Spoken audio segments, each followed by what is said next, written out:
Hey y'all, what is mental illness and how do we define it?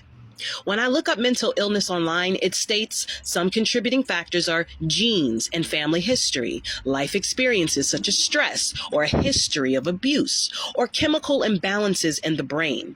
It also states warning signs of mental illness are confused thinking or problems with concentrating or learning, extreme mood changes, or uncontrollable feelings of high or euphoria, prolonged or strong feelings of irritability or anger, avoiding feelings or social activities, and an unbalanced mind, meaning one can be overly in their masculine energy or overly in their feminine energy. It also said online that symptoms of mental illness are lack of emotion, perfectionism, constant fatigue, physical pain, and avoidance.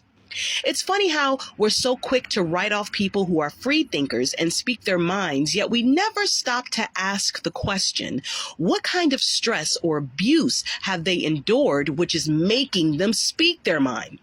Everyone agrees that Black people are oppressed and have been for centuries. But is it due to prolonged or strong feelings of irritability or anger?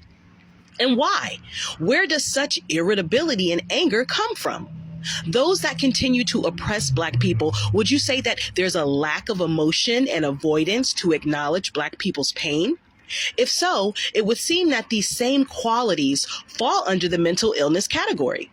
My question: are Black people being oppressed by people with mental illnesses? And if this is the case, are Black people being subjected to inheriting these same mental illness traits from their oppressors? And when Black people inherit these same traits, they then pass them on to their offspring, which in turn creates a cycle of generational curses and or abuse.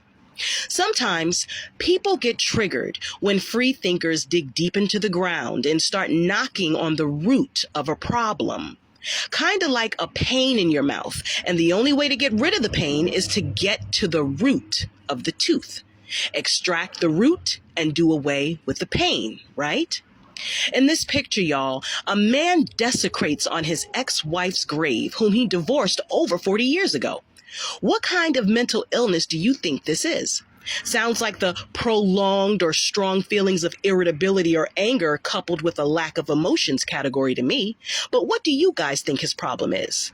And what would you prescribe to cure him? Comments, y'all?